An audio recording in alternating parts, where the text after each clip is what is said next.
안녕하세요. 이슈 이슈다 7월 18일 순서 시작합니다. 지난 주말도 미국은 또다시 국격이 꺾이고 총기 난사 사건이 뻥뻥 벌어지고 다사다난했습니다.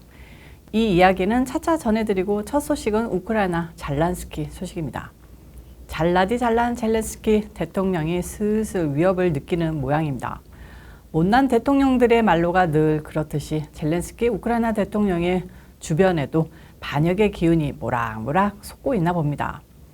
러시아가 우크라이나 동부 전선에서 공세를 한창 끌어올리는 긴박한 상황에서 우크라이나 정보기관 국가보안국 수장과 러시아가 저지른 전범 대응을 이끌던 검찰총장이 동시에 해임됐다고 로이터 통신 등이 17일 보도했는데요. 좋은 말로 해임이지만 사실상 숙청입니다. 젤렌스키 우크라이나 대통령은 이날 이반 바카노우 SBU 국장과 이리나 베네딕토바 검찰총장을 해임하는 행정명령을 발동했습니다. 젤렌스키는 별도 텔레그램에서 SBU와 검찰 조직 내부에서 러시아와 협력한 혐의가 무더기로 드러나 정부 고위 공직자를 해임했다고 밝혔습니다.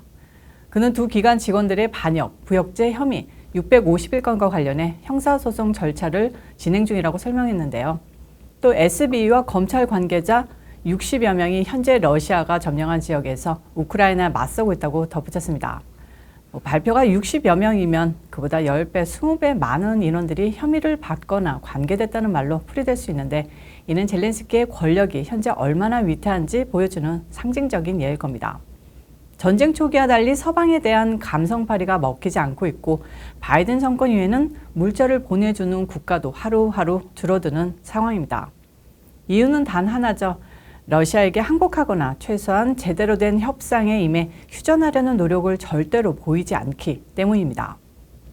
돈바스 지역에서의 최후 결전에서 사실상 패배한 후 동부는 물론 서부에까지 러시아가 손을 뻗치고 있는데요.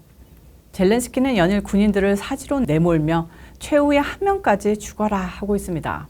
국민을 생각하는 지도자라면, 군인들의 생명을 아낄 줄 아는 지도자라면 질 게 뻔한 전쟁에 그들을 사지로 내밀지 않을 겁니다. 단순히 자신의 목숨과 안위를 위해 저러는 게 90%인 것 같은데요. 세계가 스태그플레이션에 빠지고 있는 것도 우크라이나 전쟁이 장기화되고 있는 게 직접적인 원인입니다. 저희 방송이 한 달 전쯤 예측했죠. 젤렌스키가 암살당하거나 제거당하면 러시아가 아니라 CIA나 NSA의 공작일 가능성이 더 크다고요. 젤렌스키가 그런 위협을 냄새맡고 이제 대대적인 자기 세력 숙청을 시작할 겁니다. 그리고 이게 시작이고 말입니다. 젤렌스키는 이번 숙청건에 대해 이 같은 국가안보 토대에 반하는 일련의 범죄는 해당 기관을 이끄는 지도자의 심각한 의문을 불러일으키며 이런 각각의 의문엔 적절한 대응이 따를 것이라고 강조했습니다. 이번에 해임된 바카노우 국장은 젤렌스키의 과거 사업 파트너이자 선거운동 때도 함께한 오랜 친구 사이인데요. 친구도 믿지 못하는 처지가 된 겁니다. 젤렌스키는 2019년 취임 당시 SBU를 대대적으로 개혁한다는 명분으로 바카노우 국장을 수장으로 앉혔던 바 있습니다. 2020년 임명된 베네딕토바 검찰총장 역시 젤렌스키의 신임을 받으며 우크라이나에서 러시아의 전쟁 범죄 관련 업무를 한창 이끌고 있었습니다. 다시 한번 젤렌스키의 과거를 보면 코미디언 출신의 유대계 우크라이나인입니다. 드라마로 인기를 끌어서 대통령이 당선된 뒤에 정부 요직에 친지와 코미디언 동료들을 대거 앉혔었죠. 이번에 숙청된 이반 바카노우 SBU 국장 역시 젤렌스키가 소속됐던 크바르탈 95 스튜디오 대표 감독이었습니다.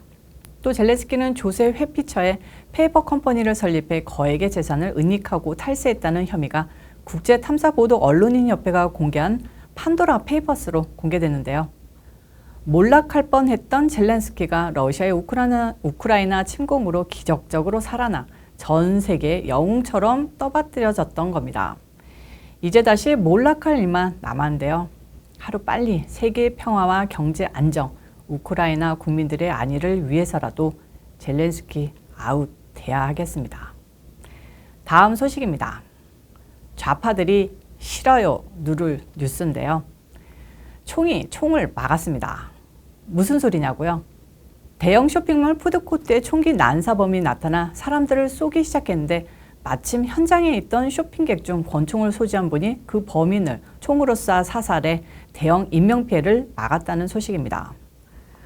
범인이 돌격소총과 수십 개의 탄창을 갖고 있어 자칫하면 수십 명이 목숨을 잃을 뻔했는데 범인을 포함해 사망 3명으로 사건을 막았다는 겁니다. 당연히 총이 총을 맞고 사망자도 용의자 포함 4명뿐이라 좌파 언론은 거의 이 뉴스를 다루지 않고 있는데요. 팍스뉴스 등 보수 언론에서는 이분을 영웅으로 보도하고 있습니다. 결국 총 쏴대는 미친 X들이 판치는 세상에서는 총을 가진 의인들이 슈퍼 히어로들처럼 여기저기 출몰해야 될 수밖에 없을 것 같습니다. 경찰 수백 명이 이런 숨어있는 권총찬 히어로들 따라갈 수 있겠습니까? 지난 17일 저녁 인디애나주 외곽의 한 쇼핑몰에서 발생한 총기 난사 사건으로 범인을 포함해 총 4명이 사망하고 2명이 다쳤습니다. 현재 그린우드 경찰은 이날 오후 6시경 인디애나주 남부 그린우드에 있는 그린우드 파크몰에서 총격이 있었다는 신고를 받고 현장에 진입했다고 합니다. 짐 마이슨 그린우드 경찰서장은 기자회견에서 장총, 그러니까 롱건으로 무장한 성인 남성이 쇼핑몰 푸드코트에서 총을 난사했고 범인은 총기와 함께 탄약이 든 탄창 여러 개를 소지하고 있었다고 설명했습니다. 이어 범인을 제외한 사상자 5명 중 4명은 여성이고 1명은 남성이었다고도 전했습니다. 경미한 부상을 입은 12살 소녀 외에 부상자 2명은 현재 병원에서 입원 중이며 안정적인 상태인 것으로 알려졌습니다. 총격범의 범행 동기는 아직 알려지지 않았습니다. 현지 경찰은 사건 현장이 쇼핑몰 푸드코트 인근 화장실에서 총격범의 것으로 추정되는 의심스러운 배낭을 발견했고 현재 사건 경위를 조사 중입니다. 총격범은 쇼핑몰에 있는 민간인이 개인적으로 소지하고 있던 총에 의해 사살됐습니다. 아이슨 서장은 오늘의 영웅은 총격 사건 당시 마침 푸드코트에서 합법적인 무기를 소지하고 있었고 그는 총격범이 범행을 시작하자마자 바로 제압할 수 있었다고 말했습니다. 경찰도 공식적으로 그 민간인 영웅에게 경의를 표한 겁니다. 마이어스 시장도 우리가 착한 사마리아인이라고 부르는 누군가가 합법적인 총기로 총격범을 쏴 추가 유혈 사태를 막을 수 있었다며 그가 오늘 밤 많은 생명을 구했다고 했습니다. 이쯤이면 총기 사건이 유행병처럼 번지는 미국 사회에 지금 필요한 게 총기 규제 법안이 아니라 총기로 무장한 선한 사마리아인들이 아닌가 하는 여론이 나올 법합니다. 이에 대한 좌파들의 반응이 궁금하기만 한데요. 일단 좌파들은 꿀먹은 벙어리죠. 자기네들 리토릭이 이렇게 되면 무너지게 되는데요. 한편 당국은 총격범을 개인 소지 총기로 사살한 이 시민을 그린우드 남쪽 바설로뮤 카운티 출신의 22살 남성이라고만 발표했습니다. 이 남성은 쇼핑몰 방문 당시 합법적으로 권총을 소지하고 있었고 범인의 무차별적 총격에 대응 사격을 한 것으로 알려졌는데요. 한 목격자는 그는 범인의 총격이 시작되자마자 대응 사격을 해 총격범을 막을 수 있었다고 당시 상황을 전했습니다. 이분께 박수 한번 보내드려야 하지 않을까 싶습니다. 짝짝짝. 한편 이번 사건은 최근 뉴욕주, 텍사스주에서 발생한 총기 난사 사건 등으로 미국 내 총기 소지 관련 논란이 거센 상황에서 이뤄졌는데요. 바이든은 최근 연이어 발생한 총격 사건을 규탄하며 지난달 총기 규제 법안에 서명했던 바 있습니다. 연방하원 법제사법위원회는 이번 주 공격용 총기 소지를 금지하는 법안을 처리할 계획인데요. 이런 그들의 쇼가 어떻게 될지 궁금합니다. 반면 공화당 측은 총격 위험에 스스로 대응할 수 있어야 한다고 공공장소 등에서의 총기 소지 허용을 주장하고 있습니다. 좌파들이 총기 규제에 혈안이 되는 이유는 잠재적으로 자기네 세력의 걸림돌이 될 수 있는 민병대, 기타 등등 조직들의 무장 수준을 현저히 떨어뜨리려는 것이라는 주장이 있는데 이것도 어느 정도는 사실이 아닐까도 싶습니다. 다음 소식입니다. 아까 이번 주말 미국이 국격이 또 다시 훼손됐다라고 했는데요. 바로 바이든의 사우디 방문 때문입니다. 갈 때는 미국 경제 위기 해결하겠다고 악마 같은 빈살만이라도 손을 잡겠다, 석유 증산 이루겠다고 호언장담하면서 떠났는데요. 올 때는 빈손으로 털레털레 돌아갔고 기한약마저 드는 굴욕을 당했습니다. 미국이 어떻게 사우디한테도 이런 꼴을 당하는지 말입니다. 정말 제가 다 창피합니다. 미국 대통령은 수반 가치가 있었는지 의구심만 남긴 채 왕국을 떠났다. 로이터 통신이 바이든의 첫 중동 방문을 두고 16일 이같이 비판했는데요. 인권 우선 가치를 후퇴시켰다는 비난을 감수하며 중동 구애에 나섰지만 소기의 목적을 달성하지 못한 채 빈손으로 돌아온 데 대한 비판이 고조되고 있습니다. 성과는커녕 사우디 반체제 언론인 자말 카스쿠지 암살 배우로 지목된 실세 무함마드 빈살만 왕세자의 국제적 위상만 공고히 해줬다는 비판도 나옵니다. 거의 모든 언론은 이번 바이든의 순방이 득보단 실이 더 많았다고 평가하고 있습니다. 우선 핵심 의제 대부분에서 국제적 성과를 내지 못한 탓인데요. 당장 최대 관심사였던 석유 증산 문제는 한 걸음도 나가지 못했습니다. 바이든은 걸프협력회의 GCC와 정상회담에서 국제적인 수요에 대응하기 위해 충분한 공급을 보장할 필요가 있다는데 우리는 동의했다. 향후 수개월간 벌어질 일에 대해서 기대하고 있다고 말했습니다. 다음 달 석유 수출국 기구 오펙과 러시아 등 비오펙 주요 산유국 협의체 오펙 플러스 회의가 예고돼 있는데 이 자리에서 원유 증산 결정을 해줄 것이라고 기대하는 발언이었습니다. 그런데 말이죠. 사우디는 이런 바이든의 발언에 꿈 깨셔 하는 식으로 반응했습니다. 우선 빈살만 왕세자는 이미 최대 생산 능력치인 하루 1,300만 배럴까지 증산을 계획했다. 이를 넘어서긴 불가능하다고 일축했고요. 사우디 정부 측 역시 정상회담 직후 별도 기자회견을 열고 회의에서 원유 관련 논의는 없었다고도 밝혔습니다. 우리는 사우디를 갖고 놀고 있어 라는 식으로 말해온 바이든 정권이 진심 개망신 당한 셈입니다. 또 다른 목표인 중국 견제 역시 성과를 내지 못했다는데요. 중동에서 영향력을 확대하는 중국에 대응하기 위해 미국 영향력 강화를 천명했지만 사우디 반응은 냉랭하기만 했습니다.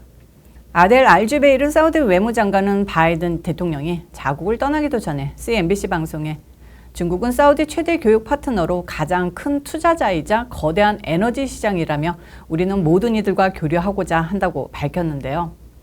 미국의 엄포에도 중국과 맞잡은 손을 놓을 수는 없다고 선을 그은 셈이죠. 이란 핵을 명분으로 이스라엘과 사우디를 묶어 이 지역에서 미국의 영향력을 높이려는 시도도 큰 효과가 없었습니다. 좌파들에게 핵심인 인권 문제 역시 그렇습니다. 좌파 지지층 비판 여론을 뒤로한 채 사우디를 찾았고 국제적 왕따로 만들겠다고 공언한 빈살만 왕세자와 주목 인사를 한 점 등은 역설적으로 그의 정치적 입지를 다져줬다는 평가마저 나옵니다.